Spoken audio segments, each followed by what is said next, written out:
the babies are until certain age or until certain stage, they're all having a liberated mind. They don't care about anything. They always get involved in what they do, right? They don't think future. They don't think about past, right? So we all like that until a certain stage. Then we started getting the knowledge. We transformed to the stage where we are right now, right? Is there any way that the kids also, or the child also should get knowledgeable, but still maintain that liberated state? Is there anything like that? Is there, or it was there in the ancient times, like 1,000 years ago or something like that? So here, our understanding, keep ourselves in the innocent state, because the natural state of our mind is in the innocent state. Only because of our philosophies we are here. Our philosophy is the problem. So if you put down all the philosophy, you will be in the innocent state. Our philosophy hold you bad. So if you put down the philosophy, you are good. You are not bad. You are in the innocent state. Philosophy alone is the problem. So psychological world is concerned, there should not be any philosophy. The philosophy makes you adult. If you don't have any philosophy, you are a child. Because the childish nature is our natural state. We need not create the childish nature. It is our natural state. Our innocent state is the natural state of our mind. Were collective in the past which lived such natural state, let's say in India or where? So is it conscious to you? We are collective which lived in that way in the past. So everything, the past is a knowledge. For that, with the help of the knowledge, you can do something in the external situation. For that, psychological knowledge, everything is necessary. But no knowledge is necessary to correct yourself psychologically. So, the psychological world is concerned, the knowledge is a poison. The knowledge is the problem.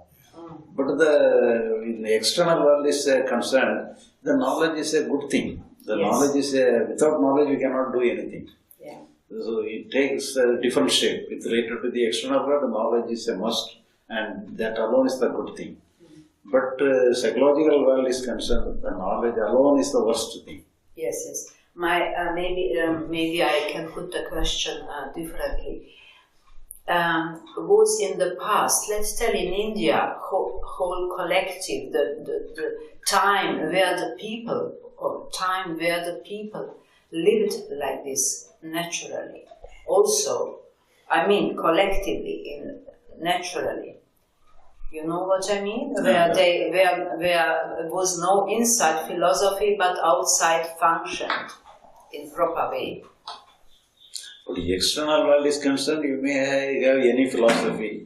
You may have, if the ancient philosophy is good, you may try to execute the ancient philosophy for the collective living. You can uphold that philosophy. No, I do not want to approach it now. I think I just was curious. Was it in the past such civilization times where the people lived in natural, more or less natural way? How India civilization, the previous civilization they had this knowledge naturally or? No, not naturally. No, this living inside without philosophy and external functioning in the proper way. So external world. So was that time? It's no important actually. It's just interest for the mind. Another story. Sometimes, instead of the orderly world, some disorderly world may give you more chance for your liberation. Right. because of the problem, you have some salvation within yourself. Yes. But if you are safely settled, you need not think about the liberation. Yes. Hard to imagine India free of philosophy, isn't it? It's such a philosophical country. It's a spiritual headquarters for the whole cosmos. It is. Yeah, is the mind But is this is something also. physical? Yes, sorry. That's good. What is that? Mind is something, we can call it as, is it any relation with the brain or something like that? Brain means related to the body. So here we can say Yeah, is the mind stuff is the physical stuff? Is there any physicality connected with that? Can we say mind has some physical matter? Is it something like a physical matter? now we can say like a physical matter. Because without the brain we cannot have any mind. But it doesn't look like a physical. Even though it looks like that, we have to take it as a physical one. Physical.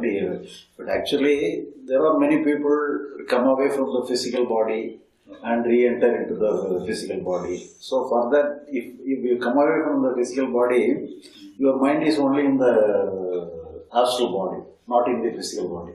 Then in that case alone, your brain has no business. But otherwise, when we are both physical and psychologically same, the brain is the center for our mind. Without the brain, no mind is possible. For example, if your brain is affected by any wound or any accident, if your brain is affected, your mind will also be affected. So it has some connection. But whenever you come away from the physical body, the hurt happen to the brain will not affect that psychological, the astral body. So that is different. But presently, now we are interlinked, and in that condition, we have to think the mind is the response of the brain. We can consider it like this. Yes, I am able to recognize my physical body very well. But I still recognize I have a mind. But I don't really see it as something which is existing, which I cannot be seen also at the same time.